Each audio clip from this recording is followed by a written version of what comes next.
I was 17 or 18, like I didn't even think, I thought 20 years old was old at that time, you know? So to think it would last this long, I didn't have any thought about that.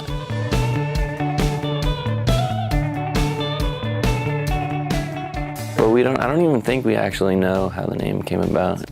I feel like it was just like, yeah, okay, girl. We said, we'll use the women's bathroom logo. For the logo, I think that's when we're just like, okay, let's just do that. It was just like kind of like a joke.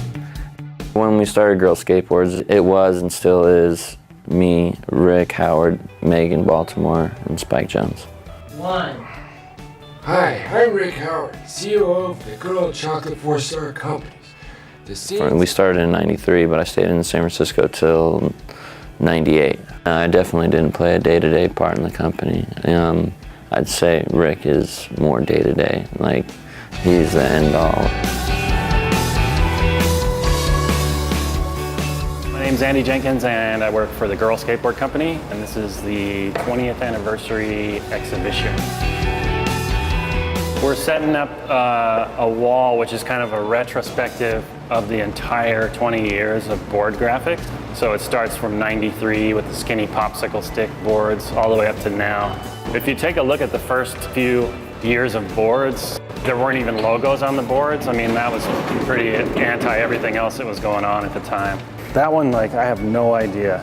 Tim Gavin. Like what? Tim must have said, I like camping and canoeing.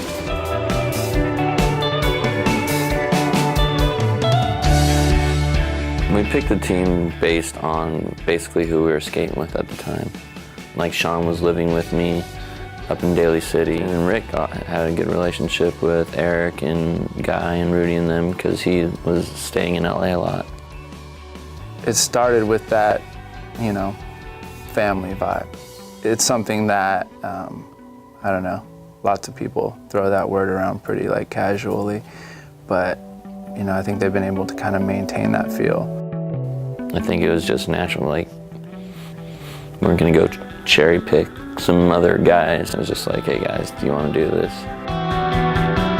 When Girl started, the strongest thing about it was the team itself.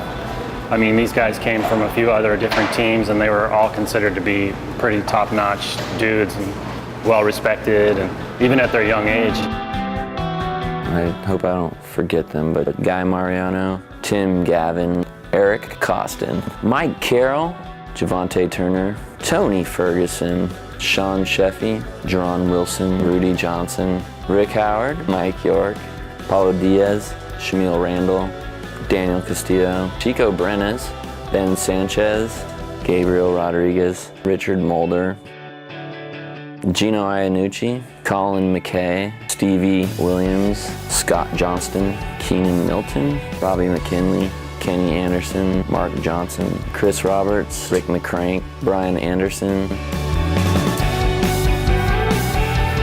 Brandon Beeble, Anthony Papalardo, Jesus Fernandez, Paul Rodriguez, Jeremy Rogers. I don't think it was like supposed to be the elite or anything like that, you know? It wasn't like so calculated. Justin Eldridge, Sean Malto, Mike Capaldi, Alex Olson, Corey Kennedy, Vincent Alvarez, Stevie Perez, Raven Tershi, Elijah Burrell.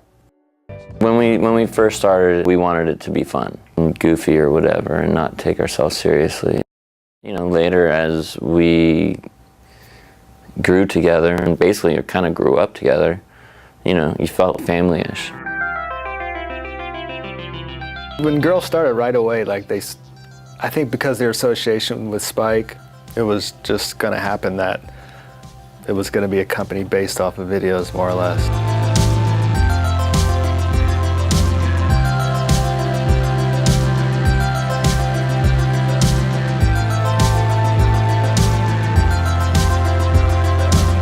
With having Spike around, they had like a little bit of an edge because they can go back to like stuff Stacy Peralta was doing, like doing skits, kind of like personality and some different non-skating stuff. Carol, we're on the streets, man. We're homeless. Hey, none of us are gonna be out on this. I mean, as you get older, as I never thought I would experience a lot of different things, like just a meeting, I don't care, like just a meeting, or just CC'd on an email, like that's what I. And as you grow as a business, you do have to take it seriously as a business, and you have to be responsible and mature and treat things as if you would have never thought you were going to. In the next 20 years, and no one knows, we might buy Nike. Yeah. Yeah.